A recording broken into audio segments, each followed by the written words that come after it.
बिस्मिल्लाहिर्रहमानिर्रहीम अस्सलामु अलैकुम वरहमतुल्लाहि वबरकातुहू। उम्मीद करता हूँ आप खैर वाफ़ियत से होंगे। सोशल मीडिया का जो नेगेटिव यूज़ है वो आजकल की नौजवान नस्ल, लड़के लड़कियाँ, यूथ को कैसे बर्बाद कर सकता है। एक सच्चा वाक़या जो मेरे तक पहुँचा, मैं आपसे वो शेयर करूँगा। कुछ अर्सा पहले लड़कों का एक ग्रुप मालम जब्बा वाली साइड पे, यूनिवर्सिटी के कुछ स्टूडेंट्स थे, वो गए मालम जब्बा वाली साइड पे। तो वहाँ जब वो पहुँचे तो किसी दूसरी यूनिवर्सिटी की कुछ लड़कियाँ भी आई हुई थी। अब ये लड़के जो हैं ये भी अकेले, और वो लड़कियाँ जो थी वो भी अकेली थी। हुआ ये कि इनमें से एक किसी लड़के का कोई नैन मटक्का, या आप कहेंगे बातचीत इशारों कनारों में शुरू हो गई उन जो गर्ल्स का ग्रुप था उनमें से किसी लड़की के साथ। खैर वो बातचीत इशारों किनारों से बढ़ते बढ़ते इन्होंने एक दूसरे को नंबर एक्सचेंज किए। नंबर एक्सचेंज करने के बाद ये लड़का अपने घर आ गया, वो लड़की अपनी साइड पे चली गई। अब इनकी बात होना शुरू हो गई फ़ोन पे। शुरू में तो इनकी जो बात शुरू हुई वो एक आम जो गुफ्तगू होती है जी, कि वी आर जस्ट फ्रेंड्स, ये मामला हुआ। अच्छा, आजकल ना इस बात में ये ऐड करता चलूँ, ये इतना बड़ा शैतानी तीर है ना कि जी हम कोई गलत बात तो नहीं करते ना, हम कोई ऐसी बात तो नहीं करते कि जो गलत है। और अल्लाह के बंदे, अल्लाह की बंदी, शरीयत ने इस चीज़ को ही जायज़ करार नहीं दिया। अल्लाह और उसके नबी से ज़्यादा तुम अक्ल रखते हो। खैर, बातचीत इनकी शुरू हुई तो कुछ अरसे बाद ये बातचीत लेट नाइट होना शुरू हो गई। अब जब लेट नाइट होना शुरू हुई तो मामलात जो है ना वो थोड़ा सा आगे बढ़े। एक दिन लड़का जो है वो सोया हुआ होता है, तो उसकी जो मैसेज की मोबाइल की जो रिंग ट्यून होती है ना वो बजती है।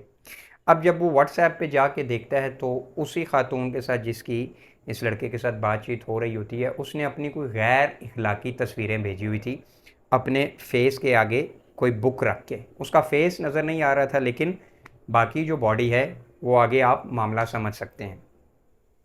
अब लड़के ने एकदम से तस्वीरें देखी, उसे शौक भी लगा, लेकिन चूँकि शैतान, फरमाया गया ना कि जब एक लड़का अकेली हो, एक लड़का अकेला हो और एक लड़की अकेली हो तो तीसरा बीच में शैतान होता है। उसके बाद खैर उसके दिल में भी शैतान ने मामलात डाले। तो उस लड़की ने फिर कहा कि तुम भी अपनी तस्वीरें भेजो, अपनी बॉडी की गैर इखलाकी तस्वीरें। खैर लड़के ने भी वो पिक्चर्स उसके साथ शेयर कर दी, गैर इखलाकी पिक्चर्स उसके साथ शेयर की। और मैं ये जो वाक़या आपसे शेयर कर रहा हूँ ये बिल्कुल सच्चा वाक़या है। खैर वो जब पिक्चर शेयर हुई तो पिक्चर सीन होने के बाद 3 दिन तक वो लड़की गायब हुई। लड़का परेशान कि ये मामला क्या हुआ।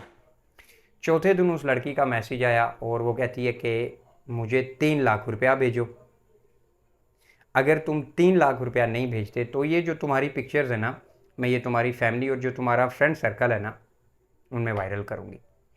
अब ये मामला हुआ कैसे कि इंस्टाग्राम पे भी जब इनकी बात होती रही ना लड़के की और लड़की की, या व्हाट्सएप पे, तो ये लड़की इससे मालूमात लेती रही कि इंस्टाग्राम पे फ़लाँ फ़लाँ जो तुम्हारे साथ ऐड है वो कौन है, कौन बहन है, कौन मामू है, कौन चाची, कौन ताई, कौन तुम्हारे करीबी दोस्त है।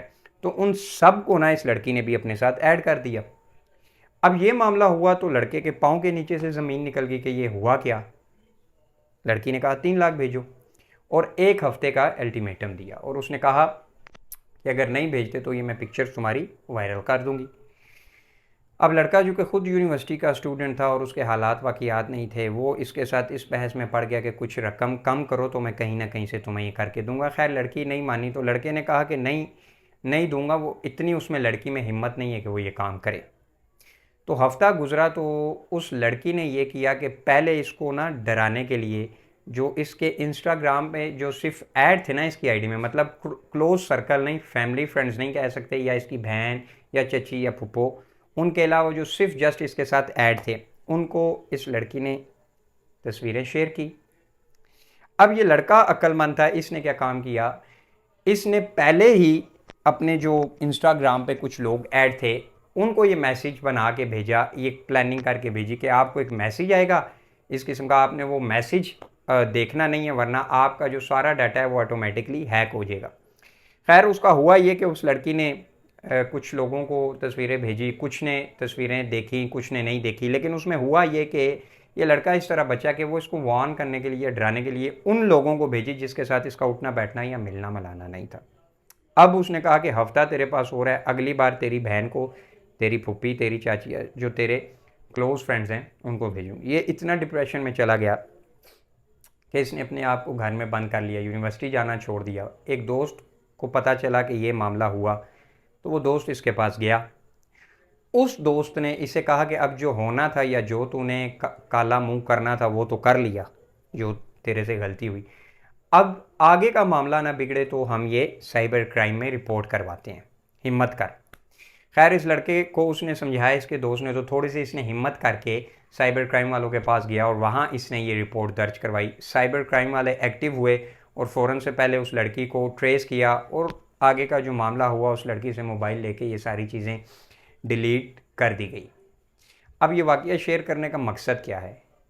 ये वाक़या जिसके साथ हुआ ना, उसने जिस दोस्त के साथ शेयर किया, उसने कहा कि आप लोगों के जो जो मिलने वाले हैं ना, चाहे लड़के हों या लड़कियां, उनको कहें कि खुदारा मोबाइल पे जो जितने लोग ना महरम हैं, अपनी लस्ट के हवाले से, अपनी हवस के हवाले से उनके साथ मामला मत करें। एक छोटी सी गलती आपकी पूरी ज़िंदगी किस तरह डैमेज कर सकती है, मेंटली तौर पे किस तरह आपको डिस्टर्ब कर सकती है, आप सोच भी नहीं सकते कि वो लड़का खुद बता रहा है कि मैं किस कर्ब से गुजरा हूँ। तो ये वाक़या आपसे शेयर करने का मकसद ये है कि इस पुरफितन दौर में, जिसके बारे में आप सल्लल्लाहु अलैहि वसल्लम ने फरमाया कि बारिशों की तरह फितने नाजिल हो गए, ये बीमारी बहुत ज़्यादा फैलती जा रही है। लड़के लड़कियों का आपस में डिस्कशन करना, और शुरू में तो उनके मामलात ठीक होते हैं, आहिस्ता आहिस्ता आहिस्ता हवस का जो शैतान है, या जो शैतान उनके दिल में जो गलासगट डालता है, वो इस तरफ चल पड़ते हैं। फिर वो अपनी गैर इखलाकी पिक्चर्स वगैरह एक दूसरे को शेयर करते हैं, और दर्जनों वाक़यात आए दिन इस किस्म के आते जा रहे हैं। या लड़की ब्लैकमेल हो रही होती है या लड़के ब्लैकमेल हो रहे होते हैं। इसीलिए कहा गया है कि अल्लाह के नबी सल्लल्लाहु अलैहि वसल्लम और अल्लाह बार बार जो कुरान में फरमा रहे हैं, तकवा इख्तियार करो, तज़किया, तकवा, तज़किया, इस वजह से ज़ोर दिया जाता है कि जिसकी नफ्स उस पर गालिब आ जाए, उसे जहन्नुम में जाने से कोई नहीं बचा सकता, और जो अपनी नफ्स पे गालिब आए उस पर शैतान का वार भी असर नहीं करता। अल्लाह रब्बुल इज़्ज़त सब की माँ बहन बेटियों की और सब के बच्चों की इज़्ज़त महफूज रखे। जज़ाकल्लाह खैर।